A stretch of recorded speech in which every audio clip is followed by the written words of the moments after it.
It's here. Well. Should be there. I see it. We're live. I say we, but it's just me. It's only me. Hang out for a little bit. That's okay. I'm assuming Sean will be here any second. Sean will be here soon. There he is. He made it. He's alive. We're live, baby. I'm hot for teacher. Hot for the teacher. Hot for the teacher. It's Tom. It's Surrender. Run The mighty Woodrow. The mighty what? Thank you, Surrender. Surrender says no such thing as only JR. Only JR, baby. I like to Only appreciate that. the Robinson. Freezing rain in Toronto. Toronto. It's not freezing or raining here. It's gotten all warm. I'd be kind of worried if it wasn't freezing Warm and rain fuzzy. in Toronto. That's true. The Great White North. Tom says you're designing a new mind control amp. Mind control. Yeah. Someone in Gotta this grab my chat laptop. might have got number one. That's right, The new baby. Sean special. Number one. We've sold a few now. I had another one come through last night. That's what it was. I was up so late watching the amp sell. I was like, oh shit. Oh damn. Whew. That's Let's see. right. By the way, if you're just tuning in, you're watching iCarly. Yeah. Just so you know. I like to really get a cease and desist from iCarly. That's one I'd enjoy No. getting. Dan No. Snyder's in jail. Oh yeah, never mind. We They got can't- bigger problems. I yeah, forgot. we can't. God, is that part of that whole thing? Oh. Yeah, no, we can't be held liable. That's they've got bigger fish to fry. Larry says you can't be on top and on time all at once. No, hell no, dude. You kidding me? I'm late for everything. Dude. Fashionably late. There's a was- thing. Thinking about that as I walked in, I was like, you know what? This is just like school. Right at the school bell, dude. Right at the bell. We got Chad. We got all sorts of things, boys. Got all kinds going. We got all kinds. Yep. All sorts of things going. Larry We got McTerry. Surrender. Oh God. We got the mayor. We got everybody. We got Morning, Bean folks. Lambs. I think we hadn't seen Bean Lambs in a while. No. There's good a to see few you, my people friend. we haven't seen as of late. I think been, like Ned's been a late shower-upper, but that's okay. It's okay. I think Ned's had a lot going on. Yeah. He's got a lot of things going. Oh shit, he's right there. Still He's not like, a member. Oh my, still not a member. I feel like I he's- would never. He's priding himself on this. He's like, no. I mean, Not I a wouldn't want to be. chance. I wouldn't be a member. No. To be fair, Not at this club. not of this one. We're on the road to 100,000 comments during live streams. That's what we're gonna get. Ned says it takes forever to get the chat to show up. Shat. I feel like Shat's See you in the close chat. to the truth. The chat. Are there any fun things going on this week? I don't know. I mean, what do we? I can't really. We almost became a Roy Orbison tribute band. For all of an hour, 2 hours, it was up in the air, and they were like, There was a panic. "Are these our guys?" Bom, bom, bom, bom, bom. Wow. One look Whoa. at you. What's going on? We got some memberships going out here. Uh-oh. How many did the man gift? I already know who gifted him. It was Surrender. 20? 20 20 memberships. I really wish 20 things. that it would like let us go through them one at a time to like, you know, be like, who's it gonna be? And it rolls like a wheel. That'd be fun. Rather than the shotgun blast that it kind of is. There's gotta be. I'm gonna look. There's gotta be a way that we can like. Yeah, we could just like, cause I would love to like give them away. Just to make someone a member. That's my thought. Like we should be able to Ned- gift like Ned 1 said, to 6 months. Like Missed me. He was aiming for Ned, and he still missed. I like Damn to it. think that Ned is actively hoping for this, dude. I also want to say, Ned might hate me for this.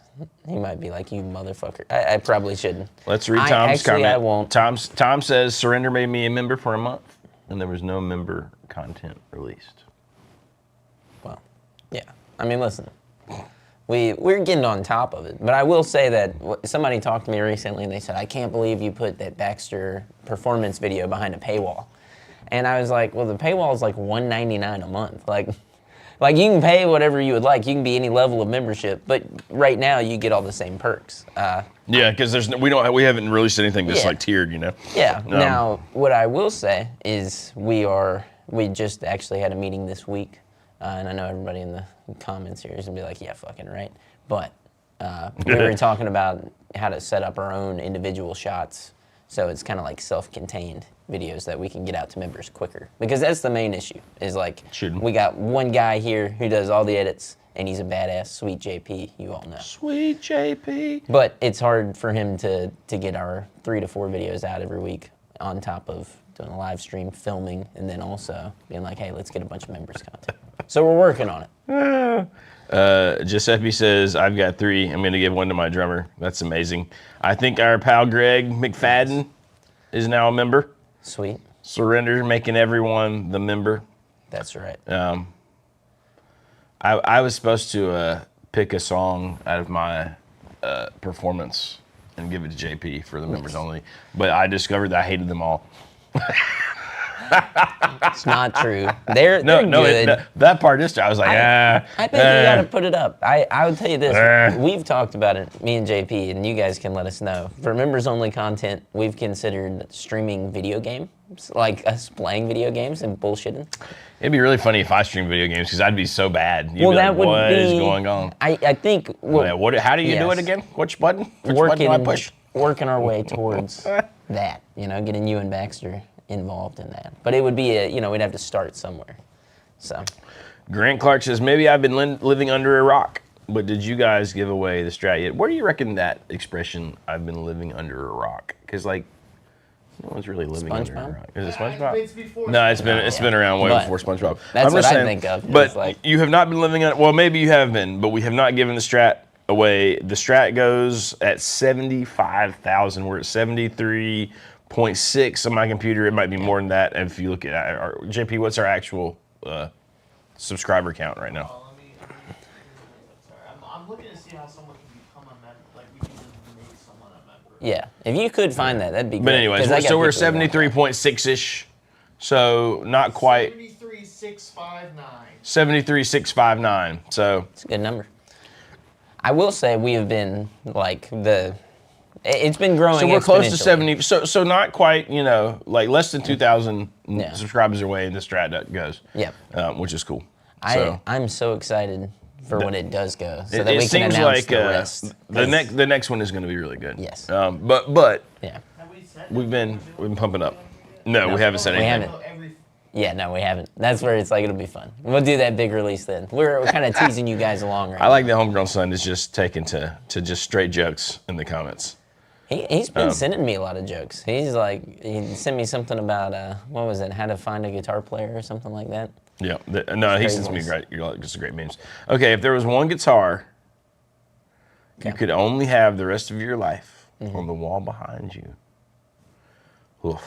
which one would it be? On the wall behind me.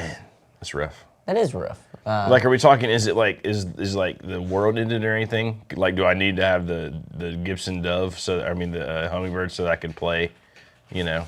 That's a good question. Do I get an amp? Like, why is there a reason that I only have this one guitar the rest of my life? Like, am I wandering around the post-apocalyptic wilderness? Because then I'm gonna want that Gibson acoustic. It is very situational, isn't it? It is very situational. Like, but then it might not matter. In a weird way, I guess there's no. Imagine the world. Here's a bleak scenario for you. Get ready. Imagine the world ends and you're alone, as far as you know. Maybe there's people around, but you can't get to them. Yeah. And all you have is an acoustic guitar, and you have somehow you have food, like you're in you got stranded where there's a warehouse with all shelf stable food for years. Everything you would ever need. And you just get amazing at guitar. I mean, like amazing, but there's never anyone around again to hear it. Well, maybe you're hoping in this world, right? The reason why you would continue to do this is that someday society will rebuild. Well, then you really would only do it. That's the scenario where you'd really. I just do it for myself. You know what I mean? Do it for the love. Like you absolutely. That's the only reason. Like keep yourself sane, right? I just feel like that would be really sad. You know? It would be sad. Really sad. What is the joy of music and art when there's no one to share it with? You get self-fulfillment to some degree, but isn't a part of that art sharing it? Somebody said that the scenario is you got divorced and your wife took everything and you only get one guitar. Oh, So basically what you were just saying. little word, yeah. Freedom. No. I mean, I love it. you could probably buy more guitars in that scenario quicker than you think. But I don't know, man. I mean, weirdly enough, the Jaguar is really fun. I do like the SG, Baxter's old SG over there. I feel like this wall is not my prime wall I'd want to pick off of, honestly. No. You know what I mean? Like, there are definitely better ones in the shop. It is but funny. I mean, if you gave me like the custom shop wall, different story. But I'll be honest with you. If we can get it and then mod it out to whatever way we would like, I would probably go with the Jazzmaster. I would probably go with the little deluxe Les Paul or the SG over there. Yeah. So, because the Les Paul actually plays pretty darn good. The SG's close, but it's just got That's the the thing, zero. right? I don't know. It would be, yeah. Is the Minty? Oh yeah, I forget the Strat's back there. I tell you what though, that Strat, that is Baxter's Strat, and he loves it. But it's a little funky to play. It's a little hard to play because of Baxter's whole I never send anything up policy. He just outs the man on the live stream. That's like, when he plays it plays just fine. Like, okay. Yes. I don't know how he does it. But when I play it, I'm like, well, dang, it's and it's an awesome guitar. Don't get me wrong. I'm not saying it's a bad guitar. It's a great guitar. What if we set them all up? And You're like, I know, like we don't tell him though. I mean, he just picks them up. He's like, something's not right. There was a time a long time ago where I went to set, and like I set up his Show Pink Telly. Yeah. He's got a pretty awesome. That to me is Master the built best of Telecaster. his custom shop stuff or his Fender stuff. Yeah, that, for sure, dude. You know? God, it's pretty darn good. But yeah, no, it's just like I should probably. I think it's because there's so many other good guitars around. Yeah. You're just like, hang these in here. That's fine. They're fine. They're fine. They're okay. They're just fine. We might hit all this at some point just to surprise the man. We See should him do it. freak out. And so they can just then sit here. We'll see how long it takes him to go back to their poor state. It'd be more for us, honestly, because who picks these up more probably is your eye. Definitely. But I don't know. I don't know. Definitely. Do you and your partner have the same musical tastes? All Harry Styles all the time. Johnny's big Harry Styles guy. Big in Harry his Styles house. guy. Really hoping to catch this next tour. Hey, disco. What is it? Kiss all the time, disco occasionally. Sean knows. I'm keeping I would tabs. say there's some overlap between myself and my partner, my lovely wife, but there's also some wildly differing things. Yeah, I think we're in the same boat. I mean, there's a good amount of overlap, and then mutual appreciation. I like to make fun of some of the stuff that she listens to. Yeah, no, I but like to make fun of most of the stuff that Chris listens to. But I don't mind most of it. I it's like funny. to think that I have given her some appreciation for things that she would otherwise not have. Yeah. You know what I'm saying? That's all. I think I fall into the same range. And I like to think that I have instilled the right amount of snobbery. Where like certain things that I think in a vacuum, like without me, she'd be like, yeah, that's neat, that's cool, that's I like fine. that, this is fun. Now she looks at it and she's kind of like turns her nose up a little, and I'm like, okay, I've you know. I definitely think I have a similar situation at my house. Yep. Especially like guitar-based things. It's very funny, especially whenever I receive Instagram messages where she's forwarded some shit that she's like, this is not good. This is not good tone. And I'll be like, you're right, it's not good tone. Yeah, exactly. Tonally speaking. And then there are things that the appreciation for music, it does go deep. I enjoy a good bad song just for that funny feeling you get when you hear it. You're like, this is horrible.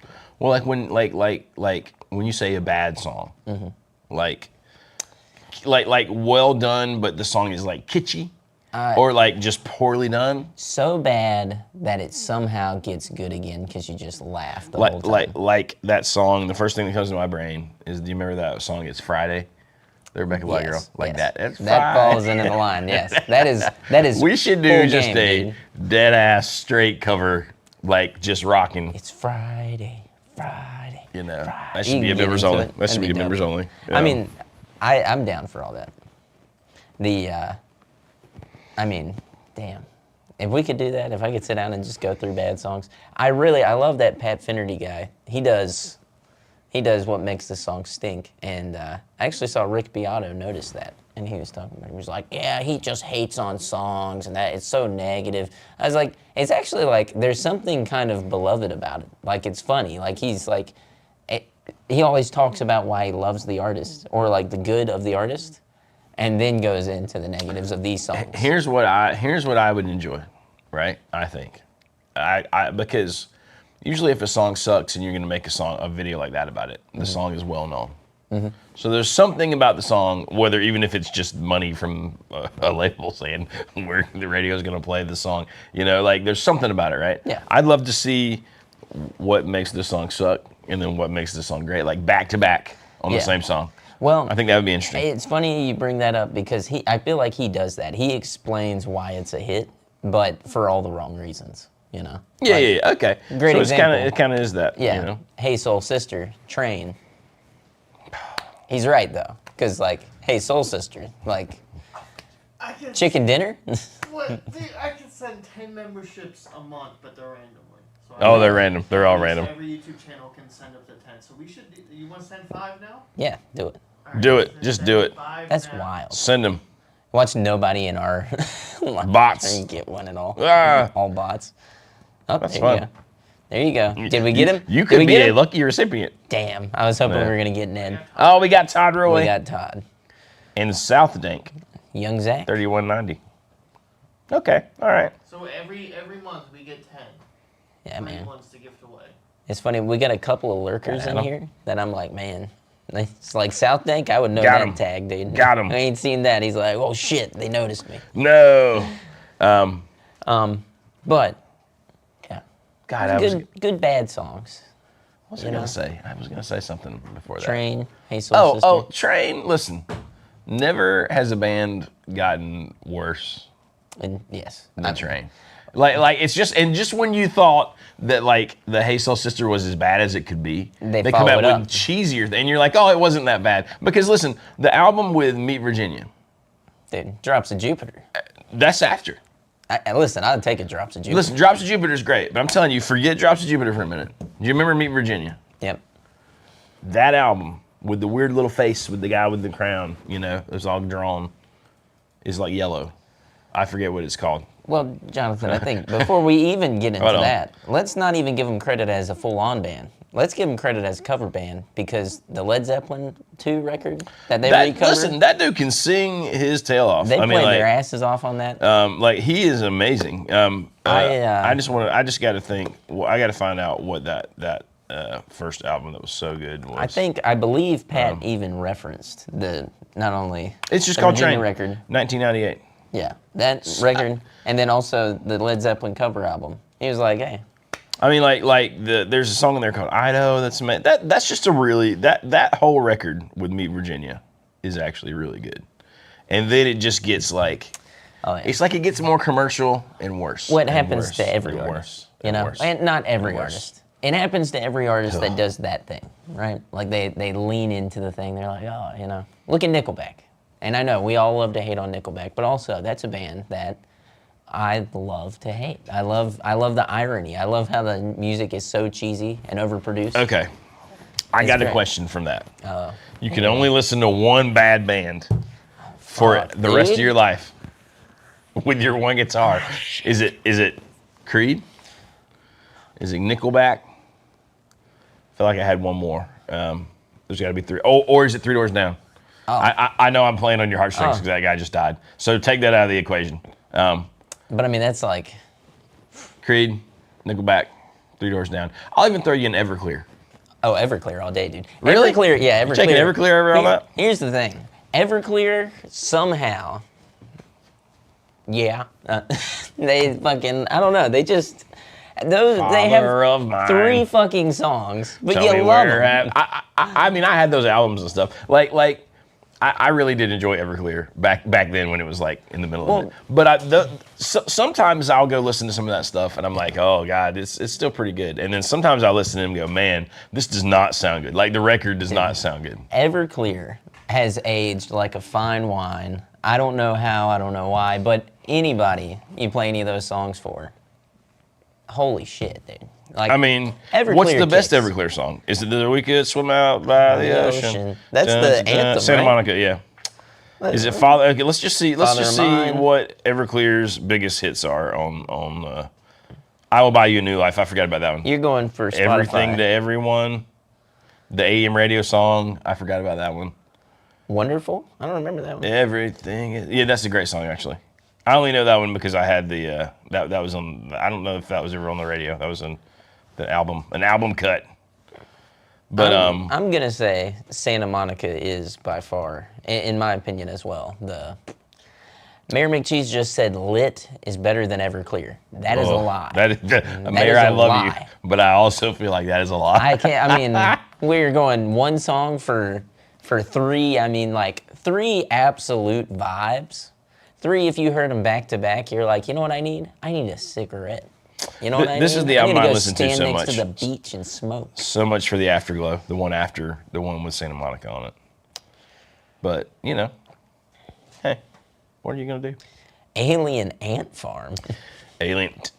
I feel like they're only famous for the Michael Jackson cover. You know what I mean? Yeah. Well, and that's the thing, right? Like it's there. That to me is just a bad band, right? That's a bad song. It's a bad cover. I want to see the overblown, But it's Sean. massive ego trip that happens. You know, like, and I say this not to bring it up. We're not getting into it, okay? But Kid Rock's All Summer Long. That's one where everything coalesces together, and you're like, it's a double rip. It's the whole thing. Pat went into that one before. I'm like, And that's somehow massive. you go to any dive bar right now. Anywhere. And you break that, especially if you pair it with actual Sweet Home Alabama. That's the play. That's the power move. Dude. If you're in a cover band and you're not doing that, You're blowing my it. God, you're blowing You're blowing it. You're And blowing then it. you slide right into a little Werewolves of London as well. Oh. You're going to be destroying that fucking place. They're gonna be like, dude. you guys are the greatest band I've ever seen. We don't get bands like this around here. And You'll start hearing comments like that. The thing you know? is, here's something to consider. Werewolves of London is amazing, right? Yeah. Sweet Home Alabama is amazing. I think we can all agree All Summer Long is nowhere near as amazing as either one of those 2 songs. Yet, in that context, He managed It to rises. capitalize on it comes the up to amazingness. the same level as those 2. I mean, it's because you're saying like we were smoking funny things. That's the gist. That's everything comes together, and everyone in the crowd goes, "Ah, yeah, we were." What is great is know? the fact that it's a rhyme of funny things, funny things, funny things. It doesn't. It's all Listen, things. don't think about it. If you think about it too much, you ruin it. Funny You can't think about it too much. Things. I just like whenever people rhyme the same word a couple times over. That's to me where it gets bad. Cranberries, zombie. There is a. Listen, if Bombs you and get into bombs. like the songwriter circles, like the guys, and they like have arguments about like soft rhymes, whether or not it's okay. I Get in the weeds quick. I don't like rhyming the same word again and again and again. Like I'm like that's like punishable by law. Like you should be. I don't. I will. I'm gonna say because I'm sure that if we thought about it long enough, we could find some great like exceptions to the rule. But yes, generally. It only if the context of the songwriting, if it is like, okay, I see what you're doing. Like, It has to be a thematic thing. Yes. Like, you know what I mean? Like, it's to make a point, like, there's a Yes. theme. Like, you know, like, you just, yeah, it has to be a if thematic. you're like, because the Cranberries one I just referenced, right? Because she says, with their tanks and their bombs in their heads, right? You could argue it's because the picture she's painting is like anxiety-induced, That's shaky. more like an actual device, like a literary device. Yes, I'm like, you you're know? building the tension of bombs. Yeah, no, is how I I'm feel. into that. I'm fine with that one. But then you hear Although, other people. everyone should stop. Don't stop it with the stop. Oh yeah, no, like Stop. listen. The song's amazing. The song was amazing, and then I was in a band that covered it. I've like heard it 2 million. It's just not. We gotta Done. stop. It's over. We gotta stop. I feel like we've stopped Wagon Wheel. I haven't heard Wagon Wheel and The Wagon Wheel stopped. it's gone. This shit stopped. I'll tell you what else too. I saw somebody doing Uptown Funk the other day, and it was the weakest rendition of it. Oh. Make it stop. I'm don't need to I'm gonna try. confess to you guys, I've been a part of some really weak versions Of Uptown Funk? of Uptown Funk. Well, listen, it's a hard song to make Well, like as energetic. Because listen, like if you are a country band and the artist is like, we're gonna cover Uptown Funk, and like you don't have the right elements to like do all those things justice in the big Yes. If you're in a wedding band, like a big Awesome. jazz-styled wedding band, Killer. amazing. Badass. If you're a big party band and you're really dabbling closer into the rock tones, you could probably make it work. I think if you're doing like from country to bluegrass, any of that stuff, I'm like, I don't think we need an Uptown Funk, you know? Because you know what I want to hear you do? I want you to give me your best rendition of a Garth Brooks song. You know? That'll blow the room apart if you're a country band, because that's what I'm kind of like. I'm like, oh, here. Why don't we hear that kind of stuff? Why don't we hear like Ain't Going Down Till the Sun Comes Up, like that? That one. Barn burner. Fucking, literally, calling Baton Rouge. Dude, that's a hard song to pull off, honestly. crazy. Like especially if you guys ever tried to go try to learn that fiddle part, calling Baton Rouge on your guitar. It is it's a challenging little thing. Isn't that the one where he sings really fast too? Yeah, and there's all these cool walk downs in that song. They're like if you do it right, but I mean, that's some fun to play. I mean, It's actually, I think some of those songs don't get played because they are well, and listen, deceptively tricky. much rather hear you try and pull that off than all the hits on Uptown Funk, because you're not gonna get it. You know what I mean? Like if I'm hearing Uptown Funk and it's a cover band, I'll be honest with you, I kind of want to hear some horns, or I want to hear a badass keyboard player ripping it. You know, I don't want to hear like country guitar licks over it. So, but you give me any Garth Brooks song and you just rip. Chad says Friends in Low Places. I occasionally pull out Friends in Low Places because even if you're alone on acoustic guitar and you want to get the folks roaring. That is up there. That's like Mount Rushmore of country cover songs. You get to play a diminished chord. Yeah, and that's one in comparison to the Cranberry song, or Uptown Funk, Wagon Wheel, any of those. I don't think that song's been played into fucking oblivion yet. I haven't heard it overdone. There's just, like I said, there's some of those songs that are a little tricky to do. Yeah. The Mighty Woodrow says, I want to hear Trashy Women from Confederate Railroad. Mighty Woodrow, I used to do that song quite frequently, actually. And I would even pull it out in old Nashville occasionally. That was great. It is a great song. I mean, it's a fantastic song. My wife sometimes complained because, you didn't get the song. Likes to think she's high class. Here's your one chance, fancy, don't let me down. God, no.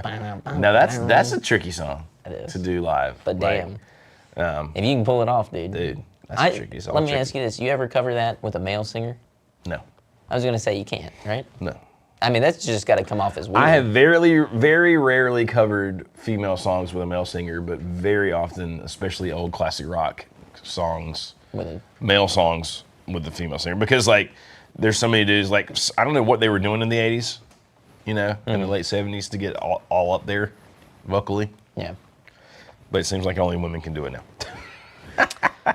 I mean, listen. Some Shenandoah covers, that would be awesome. Sorry, guys, I'm screwing the table all up. I can't, If you're hitting any Robert Plant in there, Any Robert Plant. I've seen that happen, where I'm like, damn. Because, she can get up there.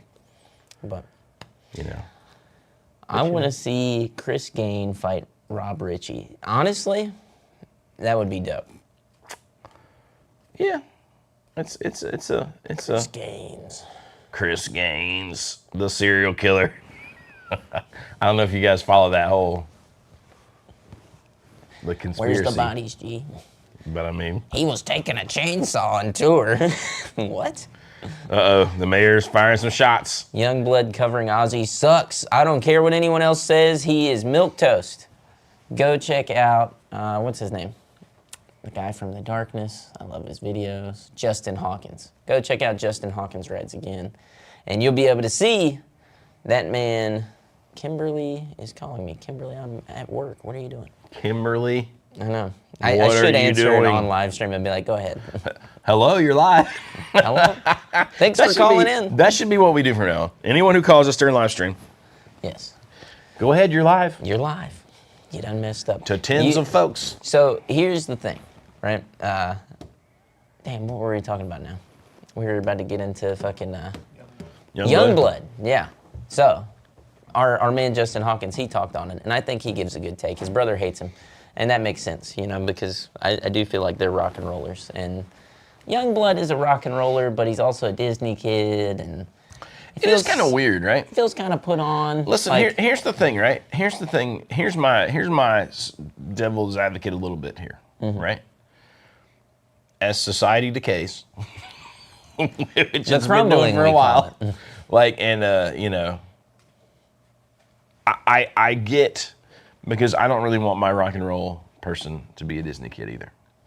But as it becomes harder and harder to organically just do the thing, and everybody comes from like, they've been on some stupid show, or they've been on or their mom and dad Disney, were or millionaire. like, well, Yeah. And like whenever I say that's millionaire, always been a thing. I don't you know? mean, yeah, but you know what I'm but saying. I, that's right, and that'll always be a thing. we It could has have a always been thing. Nirvana once before, you But know? I'm just saying, like, at what point does that become more the norm? I'm not saying this right. I don't know. It's just, you know what I'm saying, though? Like, I do like know it used what to you're be like, saying. oh my God, you were in, but it's like now, what else are kids supposed to do, right? Yeah. You know, I mean, don't go be a Disney. If Well, you're, no kids are watching this, they're going to be here- Disney, but still. Yeah, here's what I argue, and it kind of sucks that it is this way, is that, like, it is, when does something actually push through the bullshit and it's not helped by your parents having millions and millions of dollars to prop you up and basically take their trucking business and turn you into a megastar, a la Taylor Swift. The thing with the Youngblood is that I do feel like he liked rock music growing up, and that he's now doing what he was doing as a child actor, which is, oh, okay, let me fit this role a little better. I think there's some genuineness there, but I don't think that it is as genuine as he is putting on. Now, obviously, we don't know this fucker for real, in the real life, but the way that it comes across on stage, to me, feels kind of put on. So, that's just my thought. Bro is on The Price is Right. I can't listen to this shit. That's a hilarious comment. That is amazing. I mean, that's, that's what it is. And to me personally, I do feel like the days of being in a band and it being able to take off and it being you doing something very original is bygone in lieu of this. The hard thing, right, is that is still such a 1 in a million shot. Yeah. And I think that they, especially to young people who are in the right place at the right time, the Disney thing or the other options get sold as a quick, you know what I mean, a way to make a sure thing. Totally. When a lot of those things aren't sure. Like, especially we see it with like Voice of American Idol, right? Like, Yeah.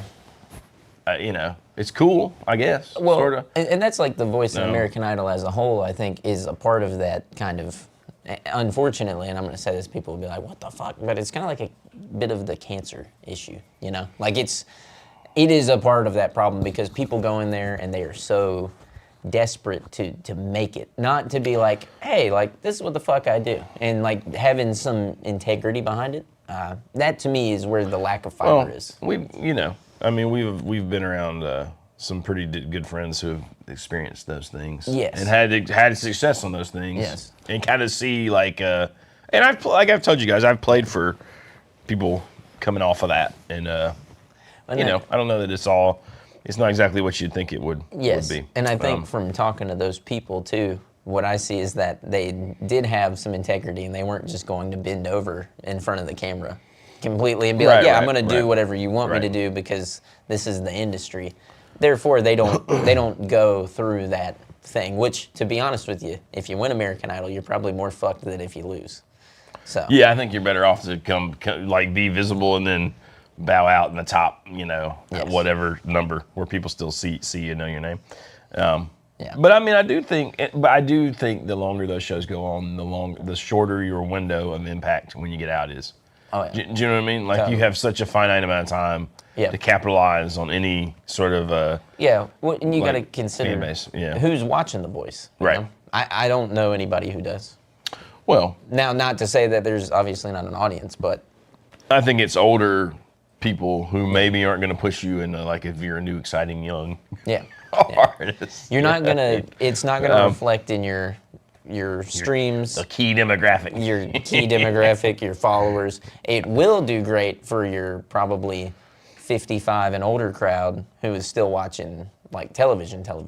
You know, but I don't know. I have to say to Ed, I mean, I would take steak and potatoes or barbecue chicken and collard greens. Those both sound Yeah, fantastic. dude. Couldn't go wrong with either one. James Maldy, 8528, says, don't FA, because I'll call and we will all FO. Fuck around and fuck off. Is that? I think it's find out. Oh. I think. JP hit me with that damn Oh, knowledge, baby. oh. He was over there. He's like, Actually. I mean, you could call. It would be fine. I think it'd be fun.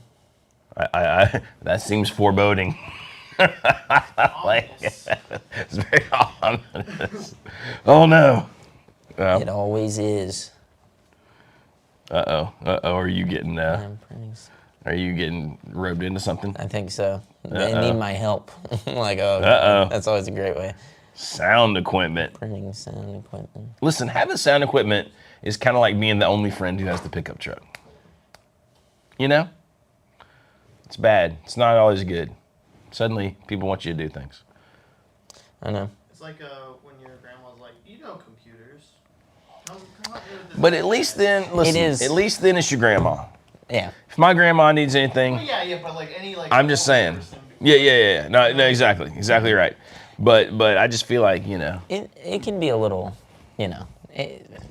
If you know, it's one of those things where if you know how to do something, and I harp on everybody about this because my family growing up, we were the ones who did shit, right?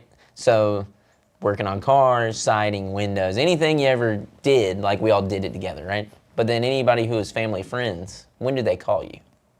When they fucking need something.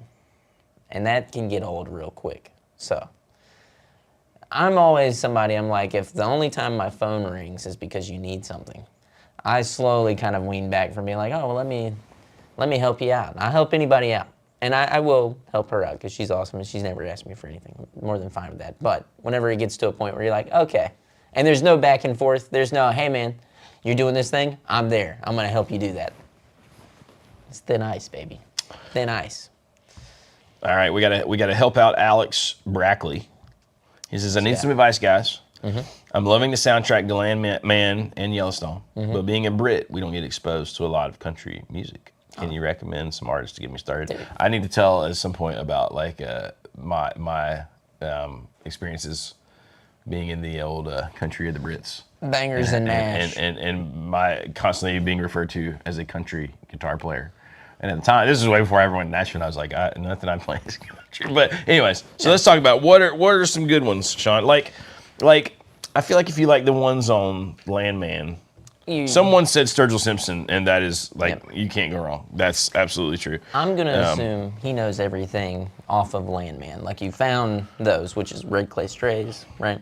I think That's like Whiskey Myers is on like Yellowstone, right? That's right. Like all that kind of stuff is cool. And I don't know that I'd 100% call that country.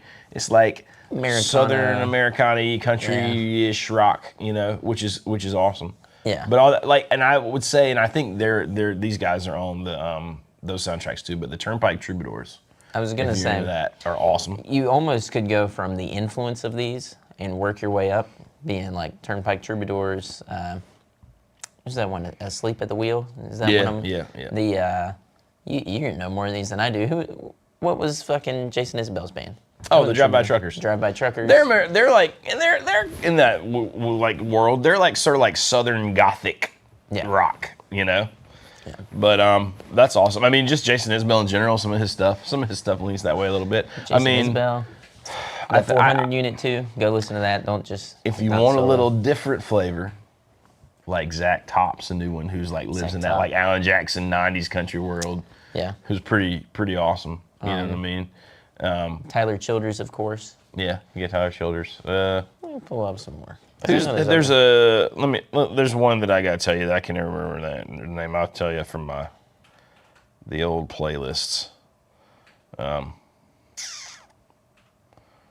What are they called? Because I'm a big Sturgill fan. I know somebody's already said that. He's about to drop a new record too. It's Johnny Blue Skies. Supposed to be a little bit of disco dance action. If you need any options as to albums, I would definitely say A Sailor's Guide to Earth. That is killer. It's very good. Where's that? It's amazing. Friggin- George Jones. I'm a huge George Jones fan. I mean, you can't go wrong starting at, like, I was all gonna that say. stuff, like Waylon and Merle and all that kind of Yeah. the Highwaymen kind of thing. Yeah, if you don't know about the big boys from the original Mount Rushmore there, you got Waylon Jennings, Willie Nelson. You probably already know these. I'm just throwing them out there because why not? George Jones, Johnny Cash, Chris Christopherson, Blaze Foley. Who's Blaze Foley's friend? That weird guy. He's the skinny guy. Damn. Can't think of it. Oh, Townes Van Zandt. Why can I not think of these guys? That's right. Johnny Paycheck is a personal favorite of mine. Watch House. Watch House is a cool band. There you go. That's a sort of a newer one. I mean, for a while I got really into some of the, like, Charlie Robinson or, like, there was this awesome band, this awesome, like, Red Dirt sort of, well, I mean, even old, like, Cross Canadian Ragweed and that kind of stuff. It's like the cool, like, Texas, more Texas-y, Texas twang. you know. So- Morgan Wallen? Nah. Meh. I'm not a Morgan fan, I'm going to be honest. I don't understand why the blow up is so big because I don't feel like his voice is that unique. You know? Yeah.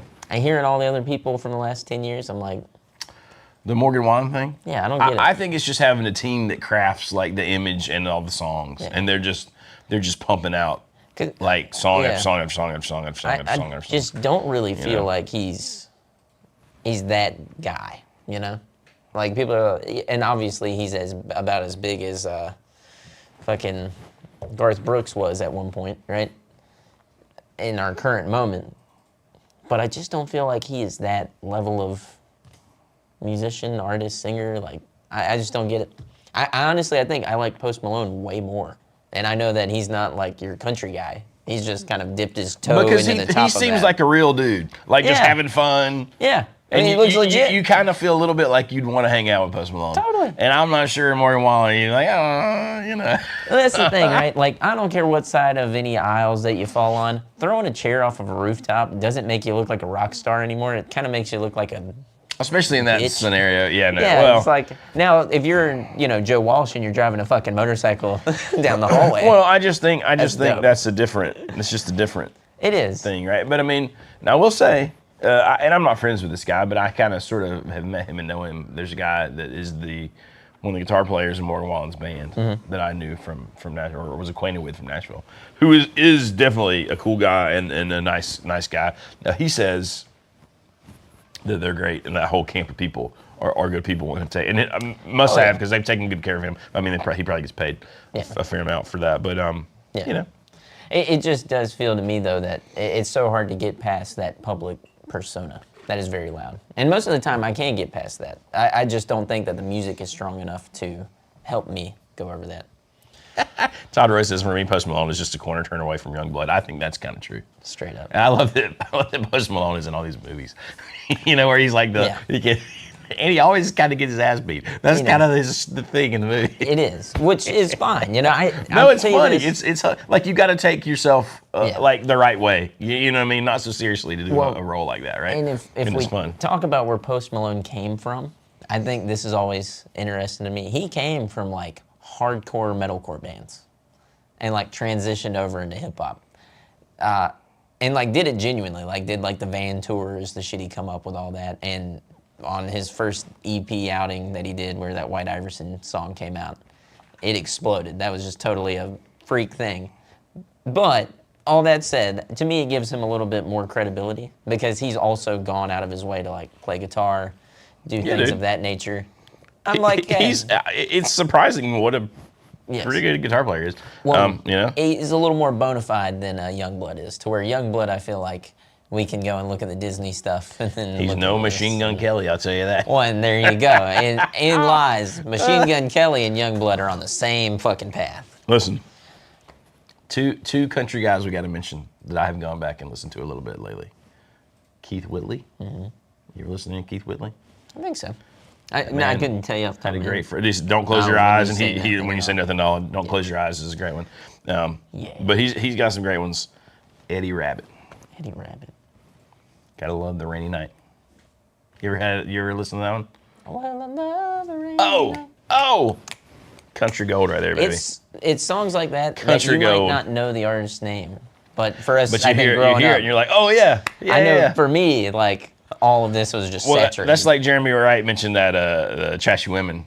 I thought that song was amazing. I still think that song's amazing. But that same band, Confederate Railroad, has a song called "The Queen of Memphis." Yeah. Great song. Great. Amazing. Hopefully we gave you some options you didn't know about there. I'm not sure where he went or what his name was. Eddie Rabbit, William Robinson knows. He knows. They did both very much die too young. I would agree with all that stuff. If you want to understand guitar and country, go backwards before you go forwards. It'll explain a lot. Some I need to mention, but as for your guitar, Glenn Campbell, Roy Clark, Chet Atkins, Hank Garland. Yeah, I mean, that's so true, right? Like, It's really hard to jump into, like, the 90s country stuff Yeah. without learning, like, all those things before, like Roy Nichols and, like, James Burton and all those folks that got mentioned. Chet's hard, right? Because you got to, do the Chet style, the Merle Travis kind of thing. Which is such like, if you dedicate time to that, I think it can't help but not mess with how you play and think about guitar, which is probably a good thing, but also it can be a little bit of a and I love seeing box. these country guys who can just casually do it, even though they're not known for that. Like Yes. when you see a friggin' Brad Paisley just start doing the Chet stuff or whatever. But I mean, you think like Mark Knopfler is a fan of like a big student of that whole style. But like Scotty Moore, all that stuff, man, like just basically everyone who played for Elvis.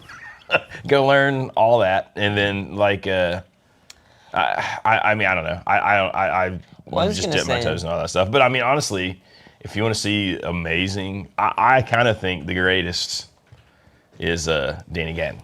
Yeah. I was going to say, I think if you're a student of guitar in any form or fashion, no matter what genre, you should go back to the roots, work your way forward, play around with both sides of that. You know, break the rules, but know what the rules were, I guess. Know who came before you. You know, That's right. it's good. It's a good thing. I mean, I'm not saying if you jump in somewhere, you will eventually work your way back. That's just like rock and blues, right? Eventually, Yeah. you work your way When back to like, oh, this is cool. It's funny to see, and I think this happens with every genre of music, is like the snake eating its own tail cycle that kind of happens, but it gets pushed forward every time. Look into think about rock and roll as it begins, all the experimentation through the 60s and into the 70s of that perfectionism with production, and then you get punk rock, and they're like, no, we're gonna do it like Elvis did it, which is like 4 chords and like really fast and like give it to them, you know, in their own way, of course, which pushes it forward, and then metal and everything, and it just keeps doing it. It's kind of funny.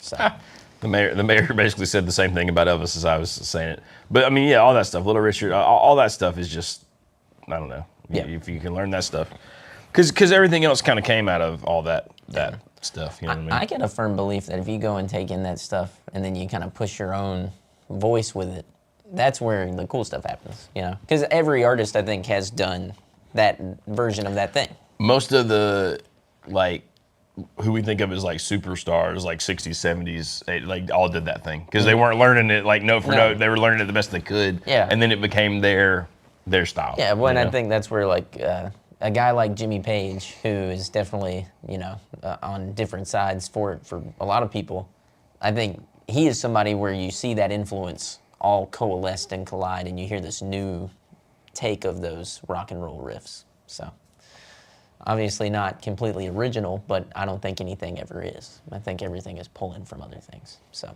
Nothing's new under the sun. That's what right. Sean's saying. That is what I'm saying. It's impressive. I did watch an interesting video last night, and I don't typically enjoy this channel all that much. The Samurai Guitarist. I'm not saying I don't. If you love it, it's awesome. Yeah. It's just not normally my cup of tea. Yeah. But he had a title and it got me. Every once in a while, I watch some Samurai, dude. He's spicy up. I went through a phase where I enjoyed him, and then I was like, I just wasn't. It just, like I said, it just wasn't. The content just wasn't stuff I was super interested in. But he has one that it might even be old. I just saw it last night. It was like I learned all 190 something Beatles songs, and then I was like, oh, there were a few more Beatles songs than that. And then I looked it up, and there's like, it's funky how the count happens because they count like live things or some of the stuff that was released later, and you know. But yeah, that's and he's got this anthology chord chart. So he literally went through and learned all the chord progressions, and the video is all these things like patterns that he noticed. Really good video. Yeah. But it's the same thing like learning the Elvis stuff. So like, I don't know, man. It was pretty interesting. Like you could learn so much just going through and categorizing the Beatles songs. I think any artist, if you go through and like, I was talking to David about this with David Bowie, right? Soak yourself into something and kind of saturate in it, even if it's not your cup of tea. Like, kind of like get into that space. And if you're doing that, like with the Beatles, like imagine 200 songs. You're gonna just kind of soak in that thing.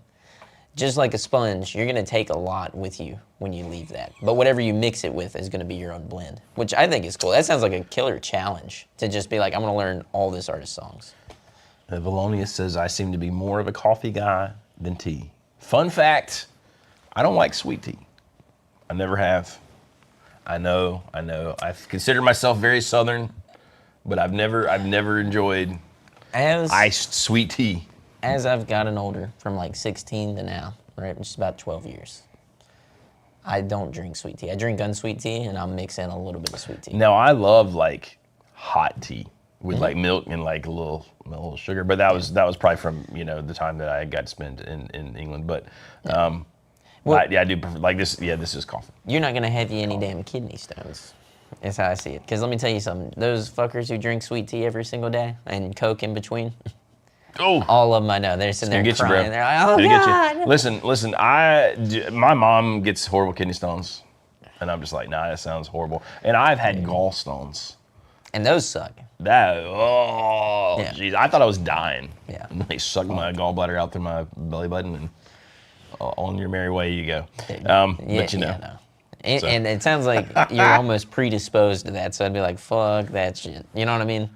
I don't know if that's how it works, but my assumption would be. The doctor told me that, like, obviously, you get the gallstones, you can't have by just having, like, trash eating, right? But, like, my dad, my sister, and me, and, like, all these people, like he was saying there is a genetic, like, disposition to make it easier. And he said mine was all through the roof. like shaped funny and all this stuff. And I was like, okay, let's talk and more cutting. Get it out. Remove it. I was like, yeah, done. I don't need it. But no, dude. But the kidney stone sounds god awful. But then when you look up like how your gallbladder works and what the stones do, and they block the little ducts. Yeah. But it does feel like you're dying. It does feel like you're. No, thank you. You're gonna die. Are you guys NASCAR fans? Listen, here's my thing. Any sporting event, if we go, I'm in. Hell yeah. That's my rule. I think NASCAR has been ruined. Yeah. I used to love NASCAR. And Dale Earnhardt, Razel, praise Dale, we're all right there. But I kind of feel similarly. See, I feel like I grew up in a golden era watching NASCAR and NBA basketball. In the 90s, you got the best. It was amazing. And now it seems shallow and just, you know. Well, and everybody, every sport, there's almost a level of rules to it that anytime I watch, I'm like, who the fuck sat down and made that a rule? Like, I also had an arc where, like, when I was a kid, I just loved playing sports, right? But I think I was too, like, attention to sit down and watch them. Because my dad was watching all the time, right? Or my stepdad too, you know. So, and sometimes I'd get into it. And the older I got, the more I got into it. Then I had this arc where I was really pretty into watching sports. And the older I get now, the more I'm just like, you know what? It was like we talked about the Super Bowl on the station thing, and I was like, you know what? What I learned from this year was that I really don't care. And I mean, I don't mean that in any sort of the Super Bowl. Take out all the other yes, junk, yeah. around it. I just was like, oh yeah, no, I didn't care. We can just talk about the Super Bowl game. And They've been trash for a decade. The games that have been happening are like, with rare exceptions. it's like one team shows up and the other team is just like, well, I guess we're here. Like, it's like they're not even fucking trying. I'm like blown away by the lack of ambition. One team like forgets how to play football. Yes, they're just like, Yeah. and they're like all defeated. I'm like, what is going on? I think in all the sports that we watch, right? Yeah. This modern like overanalyzing everything has ruined it all. Like the fact that basketball players, and I'm going to harp on basketball, like they're like, oh, I got to save myself, and so I'm not playing. Like I'm going to rest. Like that is. We talked about that in California, and I'm going to be honest, that is bullshit. I'm like, It's if bullshit. you're on the team, and like you're in play. the game. People, you're getting paid millions of dollars to play a game. People bought a ticket, a crazy overpriced ticket, be in the game. Also, this whole like we just throw up three. Like I watch. I'm on my soapbox now. Like my son just finished his basketball season, and every kid out there, I don't care if he's like freakishly tall, fast. All they want to do, dude, is dribble down the court and throw up some crazy three. Like at least when I was a kid, if you were like showboating, you were like driving, it was interesting to watch. Yeah. You know what I mean? You were trying to get to the friggin' basket, get to the hole, right? But now, it's just throwing up the threes. And listen, there's some amazing three-point shooters. It's fine. Yeah. I do not want to watch dudes just stand around and not play defense and throw up threes for an hour and call it a basketball game. And it should be. I want to see Larry Bird passing behind his head. You want to see pick and rolls. a fucking team. I want to see a play team the game. run the is what you wanna triangle. see. I don't care. But like that's what I want to see. I do think that is the issue though, is that now. That's right. Let's all blame Steve Kerr. I'm with you. Yeah, fuck him, dude. All of these people have gone out and like it's become just the same vein of like singularity. It's one person, not the team, and that's where I think it's fucked, right? I want to feel like, even if it's fake, I want to feel like the dude who plays for Chicago is like, hell yeah, I live and die and bleed Chicago. You know what I mean? Like, or like wherever. If you're now playing in Denver, and now it's like they go and play there, and they're like, well, I might get drafted. I might go over. It's all about individual accolades and like just trying to get a championship and screw your team. And there's no like dynasty kind of thing anymore. In the football world, you know who that falls on, I think. And the last dynasty, I think the Steelers had a bit of a dynasty because they were playing with. It was like the team as a whole. Right? You had a few people that were doing this thing and pushing that ball forward. Now, if you look at it, like Tom Brady's goofy ass, he's like, it was all me. I'm a genius. And he might not be fully saying that. But what I'm saying is, his attitude, and because he kisses his son on the lips like a freak, that tells me all I need to know. He's a psycho. All right? 7 Super Bowl rings, sure. But that man's fucking psychotic. All right? It's not good. That is kind of weird. But it goes to where everybody's like, oh, it's him. Well, the Patriots made it all the way to the Super Bowl this year. I don't think it's him. I think there's a lot more going into that team. I'm just kind of the mindset, maybe we need to stop giving the praise to one guy. Maybe we need to spread it out, Let's spread it out to the whole team, Let's go the whole fucking crew, not just one shiny dickhead. That's my thought. Sports. Good old Tom Brady. Tom, kiss your son, Brady. Tom, kiss your son, Brady. I mean, that is, well, like, it's funny now because he wants to come back now. Because he basically quit because I think his family, like his wife, crazy wife, kind of pressured him. And then they promptly got divorced, and now he's like, I'm thinking of coming back. Don't. Like, just don't. Well, I mean, you think about, like, the Steelers, and I'm a Steelers fan, but you think about the Steelers, like, it wasn't just like Terry Bradshaw when they won all those Super Bowls. It was like the Iron Curtain, the Steel Curtain, rather. Yeah. You know what I mean? The Iron Curtain was different. It always comes back. It is, that was, and that to me also, whenever we talk about 90s sports, Dale Earnhardt was a team guy, right? He was a lover of the game, right? You look at the Bulls in the 90s. It wasn't just Michael Jordan, and he would say that. He's like, it's because he's got Scotty. It's because he's got the worm, dude. They have a team, a unit that they built with their whole entire team, right? You gotta believe. To bring it full circle, could be like a band. Could be like. Oh my God. Could be like a band, and that's why Because Train isn't that bad. That's why Train's not so bad. I was thinking more like we were watching, or Sean was watching, and I came in here, James Brown. Oh, dude. Live footage on YouTube. Oh. I mean, like, nobody's like going crazy soloing or anything, but the tightness, it's sort of like euphoric. Everyone should get to play in a band like that where it's just all about being stupid tight. Like no crazy solos, no, like, just like in the pocket. Oh, I was talking to David, our sweetest, newest boy, newest boy, and he was saying, he's like, it would be so boring to be in that band because you just have to play the same thing all night long, over and over and over, right, for every song. And I said, actually, that's not why you would hate that gig. It's like you would hate that gig because James Brown in your face is in your face about that shit, dude. You're gonna play it the way James Brown wants it played. When he thinks in his mind. But the reward is at the end of the night. Dude. If you got done with that set, there's no way you don't walk off feeling like a Imagine bad surviving night. and you're like, oh my God. If you didn't get tagged, if he didn't hit you, with any fucking fines, dude, you'd be like, this is amazing. We were also talking about who would be harder to play for, Prince or James Brown. James Brown would get to physical violence. I think that's where I drew my line, was like, Sean McKenzie, don't take my invitation to the cookout. I'm not a good Steelers fan. I'm in poor standing. I like I said, my carrying is very low. It's hard to be like a serious fan of any sport team anymore. Like, I don't know. Like, I used to like the Steelers a lot, and then I kind of fell into the same boat where I'm like, okay, everybody. We didn't have a lot of options growing up around here. Carolina Panthers were late to the party for me, And even then, it was like dog and they're shit. like, look, the head of the Panther is North and South Carolina. Ha ha. I mean, what a bunch of lame. Stupid. And you know what else is dumb? We go to the Super Bowl.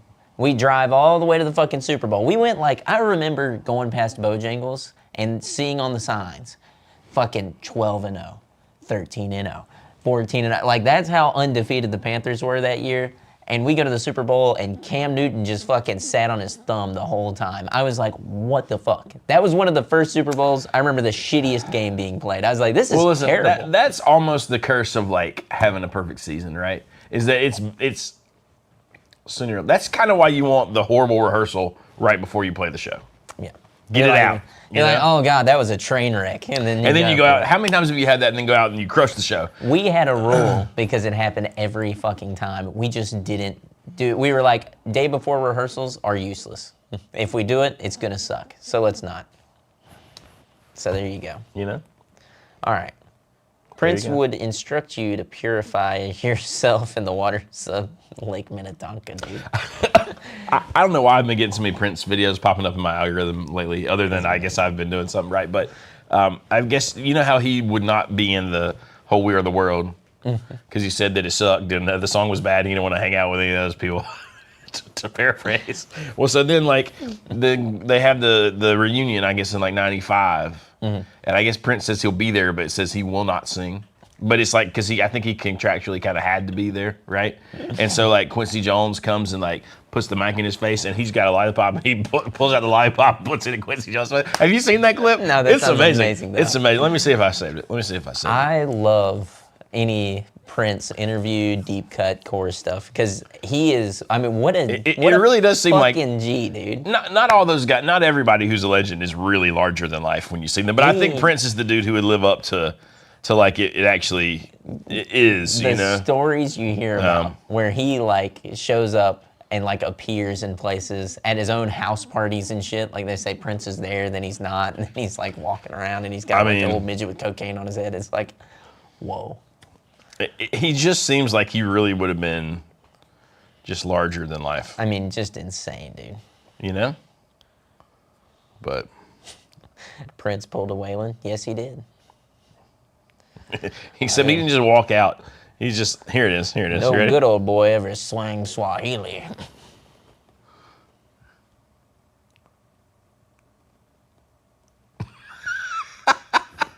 That's awesome. Go look it up. Just type in Prince lollipop in Instagram and you'll find it. Imagine doing that to Quincy Jones. I don't think anyone else in their right mind would ever, dude. Mike ain't doing it. I'll tell you that much. Come on now, Q. We gotta make the next record. We gotta make it great. Come on. Q, turn my headphones up. Ned says Prince getting piggyback rides from a security guy is my favorite Princeism. I'd piggyback ride Prince. Dude. I feel like he can't weigh that much. I mean, there's a show out there called Tales from the Tour Bus that's created by Mike Judge, and there's a Prince episode you should absolutely watch. It's hilarious, and it's really heart-filling too, because you're like, Prince obviously was one of those artists that was very intense, but had a soul by the end of his career still, and like made amends with a lot of people. I feel like Prince, like, you know, everybody's seen the clip about how he says he wishes learning the guitar on everyone because making music is so great. I saw one the other day. I'm telling you, I've been watching all the Prince clips, but it's like he's in an interview, and I forget who with, and the guy's trying to get him to sing some of his like early stuff that's pretty like kind of raunchy, you know what I mean, and kind of like super sexual. Yeah. And he's like, nah, I can't do that. And the guy's like, why don't you do them at the concerts? And he's like, well, I've gotten older, and he's like, I look out and I see like little kids and stuff in the audience, and he's like, I'm more mature now, and he's like, and I'm like, oh, wow. I mean, that's when you have that many hits, it's okay. You don't have to play and I get that. Like, he's matured well beyond, I just feel like that is like, and you never see Prince like not say exactly what's on his mind about something like that, or be embarrassed about like what he really thinks. And I think that's the mark of like actual having integrity in that. Yes. And it's few and far between, honestly. And not even just his integrity, but seeing him never like I've never seen an interview clip where he doesn't say exactly what he means and stand behind it, Yeah. Like, he never looks like he's wavering on it. To where, like, you see some people and they hit him with the, like, well, I don't want to speak on it right now. I wouldn't speak on that at this time. Prince is just very firm. He's like, bam, this is what it is. And then he's like, I'm not going to answer that. And you're like, he's not going to answer that ever. Like, you don't have to worry. No. That's Prince, baby. It's killer. Let's see. Old Stank Note says back in the early 80s, you had to be over 18 to even buy Prince tickets and get into the show. Damn. There you go. Makes sense. There you go. Is it Chinese New Year? Is that now? No, that was yesterday, right? Year of the horse. I believe yesterday. It's a horse year. We're going to ride. I just saw the one clip of the Family Guy show. Like, Peter, the horse is here. And it cuts into Happy Chinese New Year. I love it. I believe it was yesterday. It says, Yeah, it was yesterday. Sir Des Blackfry says, I see so much Prince hate in the guitar community, and I will never understand it. I think some people are kind of threatened by like, well, I have my old legends, and like for some reason people. But listen, I will say this, right? Everyone who's good, you get these dummies in the comments who are like, they're the greatest of all. Prince is not the greatest of all time. Like, he's amazing. No, he's probably not the greatest. There's like guys who are. Yeah. But now, as far as like playing in context in a song, he's probably up there. So maybe that is the greatest of all time in your eyes. Well, and that's the thing, right? You want to know why I don't like Eric Clapton? That's the issue. It has nothing to do with EC. It has nothing to do with the strings. It has nothing to do with the guitar. It has nothing to do with woman tone. It's got everything to do with the people out there in the world who are like, he's the fucking greatest ever. I'm like, he's not. Sometimes artists' worst detractors are their biggest fans because they make you like, I hate that. You know what I mean? Like, you don't hate them. You just hate like. It's insufferable. When I was really young, I had a moment of Stevie Ray Vaughan like that because I was like, everybody I knew who was like, Stevie Ray or nothing, and they were like super purist about playing Stevie Ray Vaughan, and I was like, okay.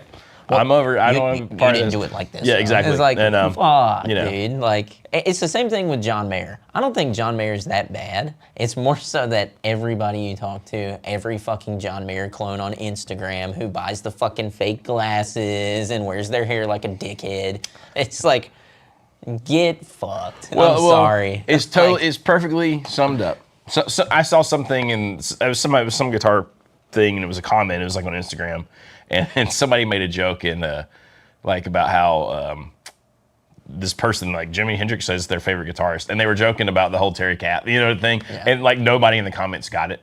Yeah, because most of the people going around quoting that, if they asked Jimi Hendrix who his favorite guitar player was, and throwing a fucking name.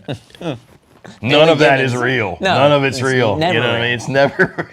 It's literally, and they miss the main point of Jimmy doing things like that. Whenever they would say that he's the Right. greatest guitar player in the world, and they say, "Oh no, go talk to whoever," and he throws out a name. It's him explaining to you that that's not real. is how I don't feel even know about if he even said. The only thing I've ever seen him say is when he's like, "I'm the greatest guitar player in this chair." You know, when he's on the Late Show or whatever. That's what I pulled from. Is like, Yeah. But I mean, like, but it's just funny that people will say, "My random guy," but it's the hipster thing, right? It's like, but it's like usually old dudes trying to be hipster, like Yes. my guy that no one else knows about is actually the greatest. Yes. That's where it comes from. we had a conversation, a great conversation last week. Oh, in the man. shop about It was so good. guitar stuff. It was incredible, right? And we were talking our top 5, right? Our top 3 guitar players, based on impact and stuff like that. There's people that I personally like dig into in depth with, right? But they're not going to be in my top 3 or top 5 for that reason. Because you're going to be the fucking hipster dickhead who's got his thumb up his ass. Or, and not even just for the look of it, but primarily because, in my mind, impact is bigger than just who I absolutely love. Right? You got to look at impact as the overall thing. Yeah. In our No, conversation, for sure. I had said, they said, who would be the top 3 whenever it comes to impact, their influence, what they left on the world? And I was like, Jimi Hendrix, what did I say? Hendrix, Page, and then Slash, right? You did say Slash, yeah. Everybody was kind of like, what the fuck? You like Guns N' Roses like that? It's like, no, actually. I'm not a big Guns N' Roses fan, but Slash sold more Les Pauls from 1987 on than probably anyone ever. And people who don't know him, because the first image that I remember when it comes to a Les Paul and a guitar is Slash on the cover of Guitar Hero 3. And that's really stupid to a lot of you, I'm sure, but also when you're 8, 9 years old and that's what you see, you're like, oh fuck, that guy's cool. I know that guy. I've seen that hat before. Like, that's impact. So, Yeah. Slash saved Gibson. Absolutely true. And listen, I agree that you know, Prince is, is Oh, amazing, yeah. super No. talented. I also think the other thing that I think was genius by Prince is he played just enough that you were like, damn. To let you know. And then you started wondering like, what else could he do? You know what I mean? Every time you hear it, it's like, Yeah. damn. But it wasn't just, Yeah. you know what I mean? Like all the time, or like you didn't hear much about it all the time, like guitar, right? It was, there was a sense of mystery, and I think we're missing that from even some of the most amazing players now. There's no, They give you too like, much. and I'm talking more like social media, like, you know, even dudes like friggin', I mean, I'm trying to think of a good example.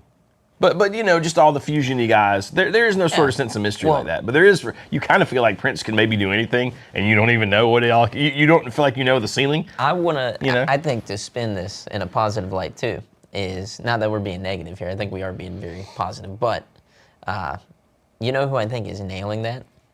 Is Marcus King. I think Marcus King is absolutely crushing. He kind of is.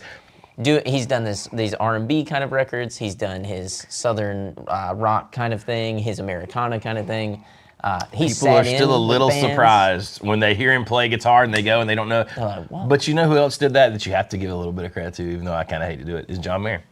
Yeah. Because the Sure. first, people forget the first part of his career, nobody knew that he was like the blues shredder guy. You know what I mean? is a wonderland. That's exactly right. And you're like, oh, this kid plays acoustic guitar and he's like, you know, Jack Johnson or something, you know? And then Surprise. he's an SRV guy, you know, and bam. I mean, seriously though, I mean, Yeah. it's not a mystery now. No, yeah. But he built that thing. Well, and then I do feel like he does that thing justice in the same exact way. You see him in context and you're like, damn, that's really fucking cool. That guy is really good at guitar. The negative, once we go back to this, is the insufferable fan base of guys who are just so up his ass. I think the fandom of that does more to hurt guys who like kind of, Yes. like, oh, I hate John Mayer. Because you could say John Mayer is objectively good. He is. Oh yeah, totally. But- and I've always went on to say that, but holy fuck, we gotta like pull the cock out of our mouths, boys. We gotta like step away. Wait a minute. Todd Roy says Marcus is in the burst tier now too. Does he have a burst? Did he get a burst? Really? Wow. I didn't know he had a burst. I mean, I would say, right, like of any of the young players who deserve a burst, Yeah. He's on the Definitely. list. He's on the list. Absolutely. Not that people deserve. I mean, you know what I'm saying. Like, like people that you're like, I'm glad he's Yes. got a, he's playing a burst. Absolutely. If it were going to, like, if we all found out that Youngblood had a burst, I think we'd all be a little bit more disappointed, let's be honest. And Marcus King's over here like, oh, yeah, no, I just love playing guitar. Bought it for like $450,000. Yeah. Well, there you go. His music is boring, Tom. That is how I feel about it. Well, there's a lot of guys like that, right? There's a lot of guys who are like such good players and not great like actual like songwriters / musicians. But I got one. there's the opposite, hate right? I mean, people are talking about Kurt Cobain. Like, Oh, I was gonna the say. opposite, I saw that in there where somebody said the Kurt Cobain fandom. I completely agree, and I'm a huge Nirvana fan, and I have been since I was like 10 years old. The issue there is the fan base who will not shut the fuck up about it. Like, beyond. It's like ridiculous. I can't stand it. Mr. Todd Roy says, if Youngblood got a burst, I'm going to prison for murder. Yeah, what I mean, though. I think we all feel a little bit that way. You're like, oh no. Yeah. The mayor was saying who was saying that they would do, wasn't that you, mayor, that said you do, dang it, Fishing in the Dark? If you lived in the South all the time. Great cover, by the way. Good song. Fun little riff to play. That dude has a burst. The Nitty Gritty Dirt Band guy. What's his name? Like Hannah, Jeff, something like Yeah. that. Who was it? Him and one of the burst guys were like comparing bursts. They were like, Him and old Jason Isbell are pals, aren't yeah, that's what it was. Yeah, they were hanging out and looking at him. Okay, so the songwriter that, you're gonna hate this. You're gonna be so pissed. I'm about to throw my hat, I can tell. If I throw my hat at the camera, I'm sorry. Every other Dire Straits song besides the hits are, to me, a little boring. Well, And don't get me wrong, that's a bad motherfucker. He can play the hell out now of listen, guitar. I'm going to tell you right now. I honestly, one of my favorite players, but of all my favorite like players, Yep. the least amount of favorite songs in the batch. Do you know what I mean? But now there's songs of his that I forget about. Some of his best songs, he doesn't really play much guitar on. Walk of Life, which is kind of a cheesy song, but it's also amazing. But it's a great song. It's awesome. You know It's what I a mean? iconically 80s song in my head, you know? I mean, for him, it all comes together in Sultans of Swing. And you're like, amazing song, amazing guitar. Yes. Everything's right. I don't always enjoy, like, actually the song Brothers in Arms. Like, it's great playing. Yeah. But, man, you got to be in the right sort of headspace. Well, that's where a lot of that you know. stuff for me, I'm just like, fuck. Like, I don't know why it's almost like there's something James Taylor about it at times that I'm like, why are we going this direction? Well, and then when he did that solo stuff there for a while, and it was kind of like that, and it's him, and it's like there isn't, but he's an amazing player. I mean, he's an amazing player. But you know? fuck, some of those Like, songs, I'm just like, I've tried some of the to. songs I'm are like, fuck, dude. I love Romeo and Juliet, but there are covers that I like better than his actual version. I'm sorry, Mark. If you ever watch this, please don't hate me. But I feel like But I probably learned as much from Mark Knopfler, like about phrasing things. Now I can't say that I'm good at it or can do it, but Yeah. I just thinking about like trying to decipher his stuff. Yeah. Probably as much as I've ever learned from any. early on for me with guitar, it was Sultans of Swing and Stevie Ray Vaughan on Let's Dance. Those two like phrasing guitar bits that happened throughout those songs. I just sat back and like I don't know how, but like via osmosis, hearing that stuff and feeling it and being like, that's how you fucking rip. That's how you play guitar, you know? I think both of them do that justice, but unfortunately, it's not every song. Silly question, but what year is the SG behind Sean? Thanks for all the content. That is Baxter's old SG, and I think we settled it. It's got some weird things. It's like a 70s. It's early 70. I think is where we landed. It's a hard one to tell because it's got some repair stuff. It's a little funky. It's got the volute. My guess would be it's probably 1970. Like I think it's just right there on the edge. But then also the tuners throw you off. But I mean, who knows? I tell you what though, that is a good sounding SG. Like for an SG that maybe should not be great sounding, it is. Now it's hard to play. There's no frets on it. But I've done some. Baxter's let me borrow it for some like playing on some tracks, and it's been really good. Somebody asked, how did we get the name Casino?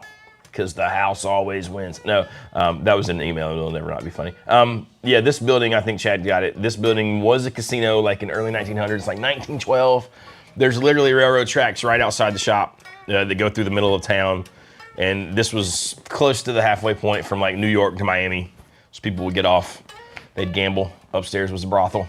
And, you know, so there you go. We kept it. And we actually, if you come here and you go back to the Fender, what isn't right now, the Fender Custom Shop Room, there's some old pictures of when this place was actually a casino, which is pretty darn cool. And you can tell there's like nothing else on the street. So that's why it is Casino Guitars. Yes, Casino Guitars. And I find that really fun and fascinating as well. Yeah, me too. Baxter won the shop in a poker game, He did. along with the Millennium Falcon. That'd be really funny. It was an aluminum Falcon, actually. Aluminum Falcon. A small aluminum Millennium Falcon. Is the brothel still active? Yes, it is. If you ever really want to learn phrasing, listen to songs with sax solos and practice them. You're playing with Sky. I mean, you know, that's true. I think it's true if you learn vocal melodies from great singers too. Yeah, anything that is different than, you know, just doing muscle memory of pentatonic scales. It's good for you. I know that and I should do it more, but you know, I don't know. I don't know if I do it or not. I think Brothers in Arms you also like the cover version best. It is a beautiful song. It's just, you know, I'm just not always in the mood. We have a retired glory hole upstairs. Listen, it might not even be retired. You guys have met Baxter. You've Come seen on Baxter? by. I don't know. We don't know. Somebody said if you learn to solo and phrase using saxophone solos, you can get really cool results on guitar. I agree. There's some truth. People will say that about horns because you got to breathe, you know, and there's some truth to that. I think the best thing that I ever did, and this was totally accidental, was like practicing, jamming, playing over stuff that was not blues, right? Like play over major chord progressions and play over like all sorts of different like things you would think of as poppy. Yeah. And I think it makes you playing a lot better, right? Because it's easy to get stuck in like only minor pentatonic. Totally. You know? I think there's something too as well to adding in notes that aren't necessarily gonna flow the best, but I like to just challenge myself to try and play shit outside of the norm, right? Of your diatonic scale, and not question it too much, but to listen and see how it influences what is happening around it. Like before I go down the rabbit hole of let me figure out the scale that I'm gonna play with it, and like changing that up and thinking about the chords that are happening, is like, let me just see what it is. I've gotten like kind of obsessed with like 9, 11, and 13 chords, right? And knowing that it's just building off of something, right? The G, B, D, like if I do it on a G chord, F sharp's the 7, and then basically it's A, C sharp, E, right? So it's the next chord over, but thinking about whatever chord is happening and then adding in one of those notes. That is why, like, I've heard people explain, like Larry Carlton, like the 335 guy, will think about it as stacked triads, right? Because if your G chord is a G, B, and a D, right? Yep. And then the next chord over is A minor, A, C sharp, and E, you know, or A, C, and E in that case. But so you can borrow any of those notes, and it'll make one of those extensions, and it's kind of neat. Exactly, and that's where if you're thinking about it, if you think about that one, and that's how I've started to kind of see it and be like, okay. But that's why the chord shapes, right? And that's where the cage thing is nice, or like, but just arpeggios and just knowing the notes in the triad. Like if I try to make my students say the names of the chords in the key, like diatonically. Yeah. Like they'll go through and go G, B, D, A, C, E, and then B minor, B, D, F sharp, and then C, E, G. You know, so you know all those. And if I just make them do that on the D through the B strings, like because it's easy to see. You know, the little F shape. Yes. What's funny to me, and I think you've been teaching way longer than I have. You probably have something neat to say about this. It's funny that seems to be the hardest thing to sell people on. That if you like just say it out while you're doing it, you're gonna learn it very quickly. And knowing the notes that are in that chord opens up a world of not only the notes that you could play, but all the other notes that you could play around those that are going to influence that, you know? just give it a try if you haven't yet. And I'm not trying to preach at anybody here, but to me, that is the thing that some people miss, because it's like it's a little bit harder of work, but totally worthwhile. It's totally worthwhile. It's good stuff. It makes you think. It makes your brain work.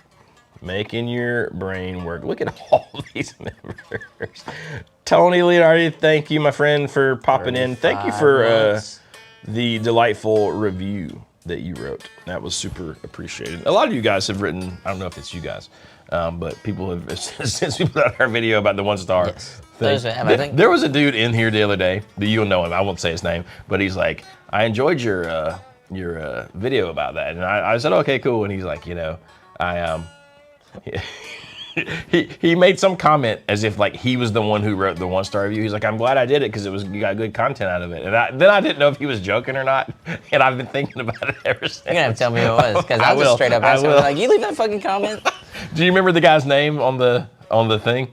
I mean, we can look at it. Yeah, we'll look at it here. Yeah. But I was like, wait, because the guy, when I tell you, you'll be like, oh, maybe it was. It was Bobby Hancock. Damn it, Bobby Hancock. Nah, Bobby wouldn't do us that way. The Joe Pass method. There's only one scale, the major scale, then you just start on the next note and continue to say pass. I mean, yeah. I mean, I do think of it that way. I mean, not that I'm the bastion of like music theory or good taste or phrasing, but I think of the only real scale is the major scale. Everything else is like some finagled added to. But I mean, I think of it all like the skeleton, the pentatonic, and then. I was gonna say, if you use the pentatonic more so as just your kicking off point. It's just skeleton. Some people, I think, get so in the weeds about, like, oh, well, you just play this thing, right? And that's gonna be it. Don't do anything else. I kind of feel like if you're locking yourself in there, just whenever I learned it, I actually learned the diatonic first in the pattern of the minor pentatonic, because you had showed me that, but I knew diatonic scales. I didn't understand that they were the same. Yes. Well, see, I learned those pentatonic 5 shapes and then just practiced the crap out of those. And then I added those 2 notes in when I was listening to stuff like Mark Knopfler. And then I was adding that all the time. And now that I've gotten older, I'm like, oh, now I understand why you only use the pentatonic in certain things. Because the overlap, you can think of the pentatonic like per chord, and but I don't know. I'm getting. But it's easy to get into the weeds. No, that is. I've done some of that myself, thinking like quarterly of it, like which chord to play, and shifting the minor pentatonic for the chord and how that can influence the thing. Which is, it's a lot of head work to kind of get like a little result out of it sometimes. But to me, that's the point of this thing, right? Get out on a limb. But I love this kind of stuff. Like, I love that kind of theory, like applied to guitar. Which also, actually, one of the things that we have been throwing around is playing the changes, and it's jazz. No, that's why you can't call it playing the changes. You don't want to be accused of playing jazz, right? Yeah, because it's one letter away from being gross. But I guess what I'm saying is, if you only play the pentatonic shapes and you play the changes, you're gonna be in the diatonic scale. It like takes the guesswork. Anyways, but I get you. What I'm gonna throw out, what we've been talking a little bit about, is old Johnny doing some hour-long digital, I guess, whatever you call it, online lessons. So, and it would be nice to know if there's interest.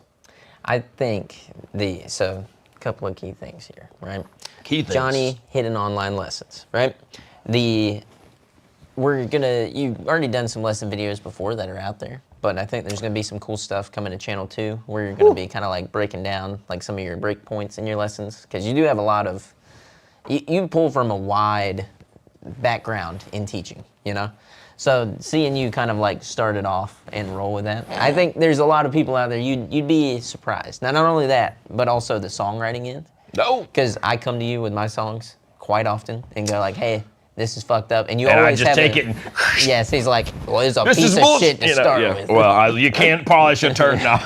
Pretty much. He's like, write 20 more.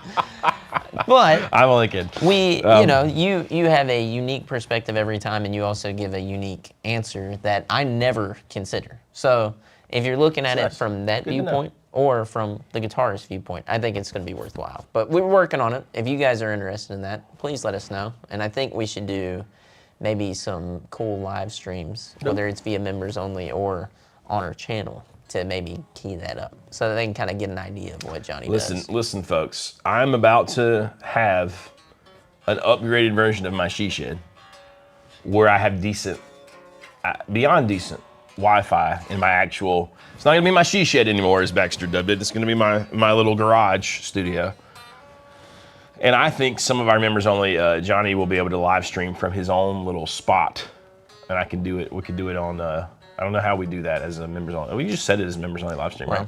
But maybe even just on channel 2, where I can just sit at my own little home at night and have a guitar, and you guys can, you know, ask me strange things. And I will go on to say that with the lessons and stuff like that, what this all is kind of paving the way for is for you to be able to do that, you know? Especially if we'd be able to set you up with a better camera, things of that nature. So all those things go into fund that, and also help the man get situated in his new she shed. She shed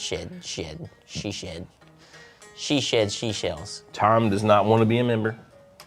I don't blame you, Tom. It's fine, Tom. It's fine. You can have a free hat if you're a member. Well, something to take the edge off. Let's see. Robin Ford does that, and it's awesome. He zooms with like 20 other guitar players at once. I just feel like sometimes I feel the hard thing about wanting to do that, right, is you're like, well, why? It's the imposter syndrome. It's like, well, why would anyone care what I have to say? Well, but I appreciate that you guys do. So we're gonna try it. We're gonna see what happens. I feel like 20 at once is wild. But I mean, you know, I think that's on where, Zoom. That's a lot on Zoom, yes. right? I feel like doing a Q&A session via live stream, and then that can break off into a lesson if you're like, hey, I really want like an hour of your time to like grind on these things. That's right. That's right. And I feel like those kind of things usually are like, it's not like you're trying to learn to play. It's like you're working on a specific concept. You know what I mean? That you think somebody. Look at Ned in here. Somebody can. I've started a member mutiny. Damn it, Ned. 1.5 hours and counting. We have gone long today. Tom, why do you always? It's like you want us to leave. What is going on? That's it. That's it. We're done. I know.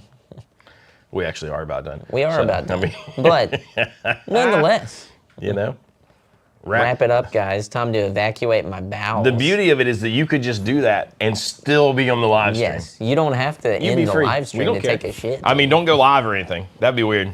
Call in, Tom. Pantsless Tom. I appreciate that you used the phrase "evacuate your bowels." She's got it right. He said, Tom being the kid reminding the teachers to assign homework. Miss, you forgot the homework. What should we do this weekend? Did we all have that fucking kid in class? Because I remember, I can see their faces right now. JP's like, guys, I was the kid.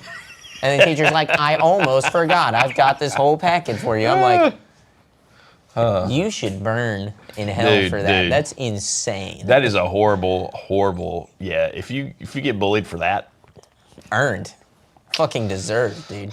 Like I don't mean you gotta like go beat the kid up, but somebody in the room should definitely look at him and be like, "What the fuck is wrong with you?" Greg says I've done the 3 S's during the live stream a few times. There you go. There you go. I was the guy that flipped the film strip projector. You guys remember overhead projectors when we had those? Yeah. You know, that kid is your boss now. Sometimes those kids are the bosses, but not always.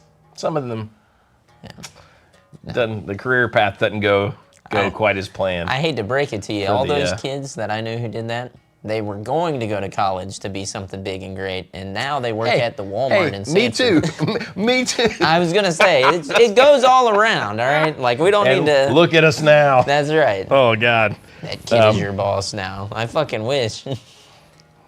I'd probably be in a better situation if that were the case. Thank God. I did forget. I know we got to go. We got to go, but I forgot to tell you guys. So I got all in the frog this morning. I forgot. I blanked last night out. So I played this corporate thing last night, right? Oh, yeah, that's right. For White Claw. I guess I can say that, and they don't care.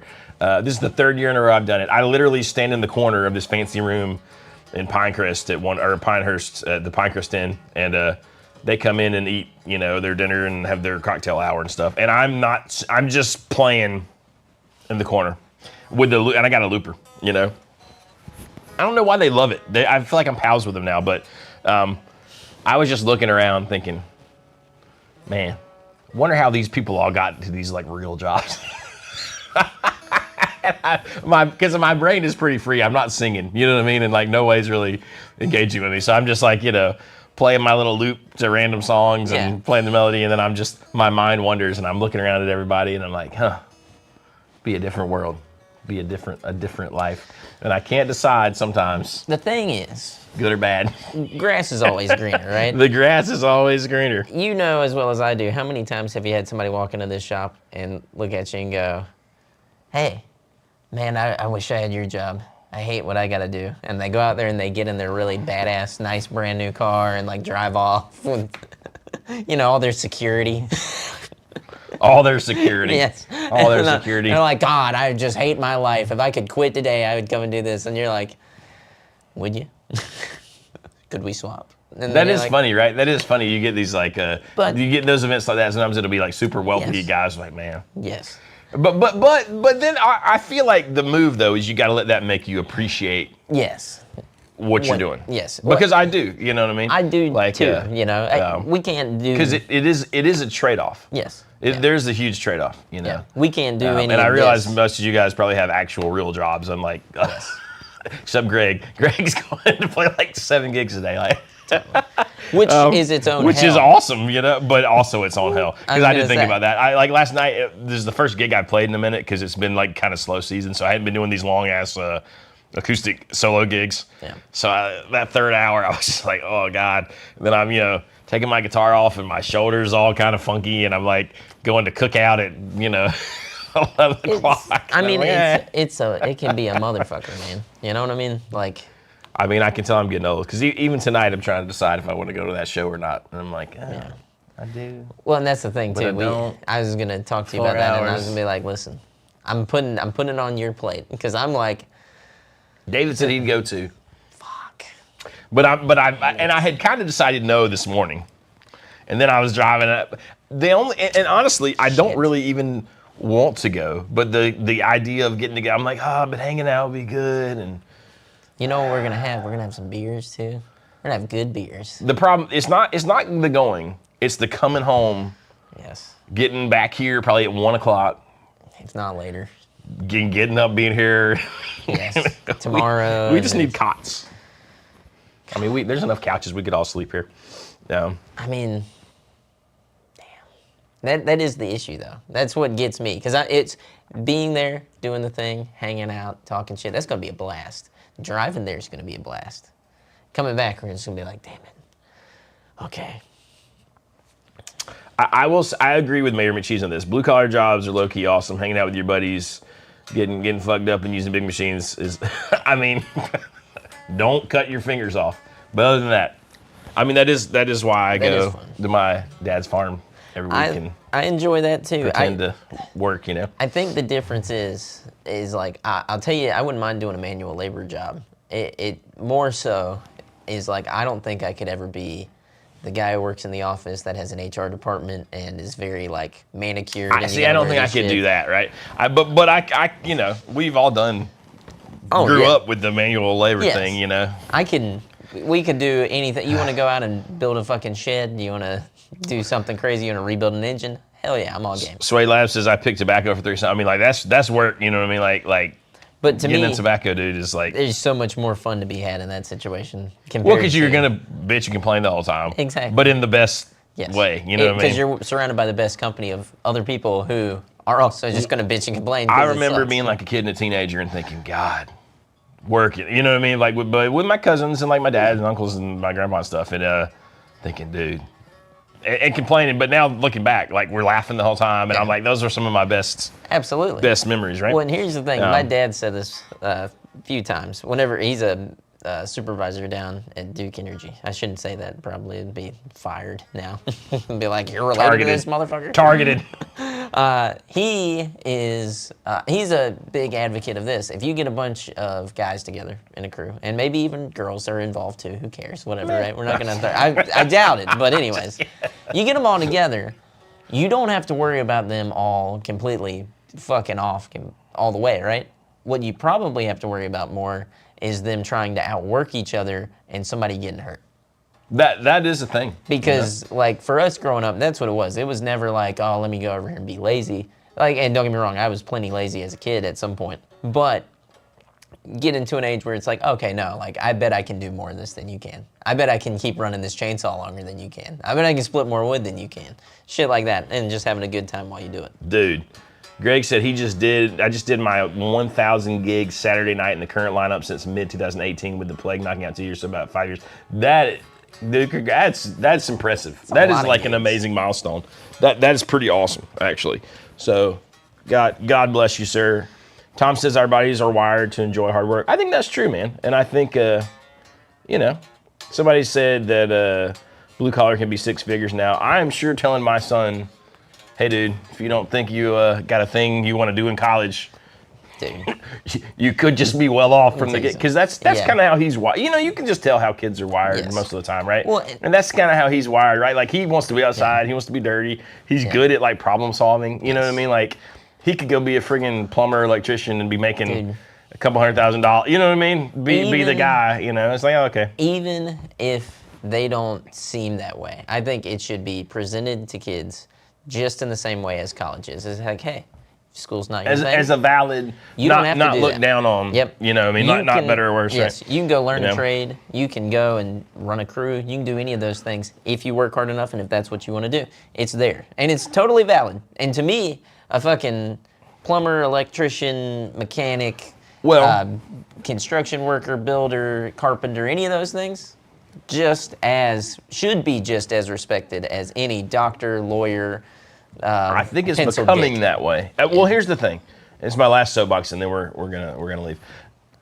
I think we pushed the other thing that you have to go to college. That's the only reason I went to college. It's like, you have to go to college. It was like, and a lot of you guys are my same age, where it was like, they kind of pushed it as if it was the same as graduating high school. Like, you just had to. That was the only way to get a decent job. And that's turned out not to be true for a lot of people that I know. And you actually go $250,000 in debt and get fucked. But we've pushed it so hard that now we're short on plumbers and electricians and all those things, right? I mean, like, try to get anything done around here, you can call around for months before you can get anybody to show up to do a job. You know what I mean? So, I don't know. But I for sure am telling my son, I guess it's a little bit different for my daughter, sort of, not really.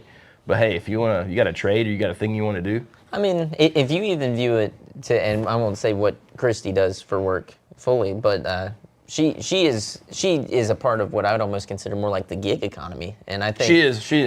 That's also a very the conspiracies. I know people are gonna be like, the gig economy. What does that mean? She's like does social media management. Yeah, she does. This also still sounds bad. Shit. My wife hates me. She's gonna hate me. It's for a really so cool. bad. I pray to God she's not watching. If I say that it's a really cool toy company, it just keeps getting worse, dude. Kurt R. Owen says, I'm watching. I see Jonathan has a casino sticker on his laptop. Can I get one for my case? I did buy a guitar last week. You guys were slammed at the time, though. Well, I'm sorry. Well, I'm sorry that we were slammed, but if you're you local, absolutely can come on in. If you're local, come in. If not, shoot me an email, shop@casinoguitars.com, and I will send you some stickers and maybe even some other stuff. Government-assisted financial aid made college completely unaffordable for 90%. That actually, oddly true. But anyways. That's right. Here's the last bit I'm going to leave you with here. We promise. Sign out. Uh-oh. The boss is here. He's like, shut it down. The Roby is out. We're going to have some more videos coming on them soon. I've already seen the comments where people are like, you didn't go through the amp. You didn't do it. Well, no shit. That's because we need to have another video to talk about it. So that'll be happening soon. If you would like to order one, they're up on our website for pre-order. So definitely check those out. Go watch the video if you haven't yet. It was a lot of fun. These two... never mind. They played it. You can't say it. I can't say it. It was really fun to play. Thanks. It's really fun to play, It's and the good. more I've heard it, the more even better it sounds. Like I thought it sounded even better in the shop the other day. I think as it gets more sort of dialed in. Yeah. You know. Well, I think y'all playing it and doing what y'all do with it is very interesting because it's not at all like It's not necessarily the intended purpose. I Yeah. think that just shows that it can go beyond. Yes. You know, like you have a very specific sort of thing that you do with Yeah. it, and it's awesome for that. But I think it's a wider use Yes. than It gave me a deeper appreciation that you know, day with y'all it's a, doing it's the a better demos, amp too. than I think you think. You know, And that to me is awesome. Chad says Baxter's about to fire both of them. That's I mean, right. maybe for like a day or so. It's over. It's Maybe done. just for a little bit. We, yeah. But I mean, if you, go watch that demo. And like I said, there's going to be a full rundown on it here soon that we'll talk about and go through. And we might even run it through some tests. The pacer test. I need to I want to plug my pedal board into it. See, that's something that I'd like for us to do. I think that'd be cool. And like testing out fuzz pedals against it. Yep. Ed says we're his favorite Americans. God bless you, Ed, in the Great White North. But anyways, thank you guys all. Sean says, Baxter, I thought that was Buddy Holly. An elder Buddy Holly. What could have been. Buddy. That'll be the day. As if That'll nothing be the ever day. happened. That's right. He's We still we here. told them that we almost became a Roy Orbison tribute band, So close. but Damn band showed up last night. ripped away from us. Ripped out from under us. All right. We do have to build Chad's pedal board. I think we got about the right things. So anyways. We're going to do a stream on that. We'll figure it out. The stream. All right. Well, thank you guys all. Hit like, hit subscribe. Hey, don't forget to share because the quicker we get to the 75,000, the quicker the Strat is coming out. I know somebody was asking, can we see the Strat? And I kind of forgot about it, but It's okay. We're go watch the gonna- videos. yeah. The little drop down has got the guitar in it in a lot of the videos. Short with Baxter. We got a short with Baxter playing it. So those pickups are awesome. So good luck. Remember, the more you comment and the more it is funny and positive. Yep. The more, because I think we're going to take all of our favorite comments, throw them in the hat, and that's how we'll pick the winner. So, but the more you do it, the better. And also, the more you share, the quicker we'll get there. That's right. And then the quicker you get to find out what the big surprise is on the other side of it. So after this one, you get to figure it out. It's going to be cool. We got a really cool thing planned. Actually started finding some of the stuff for the next thing.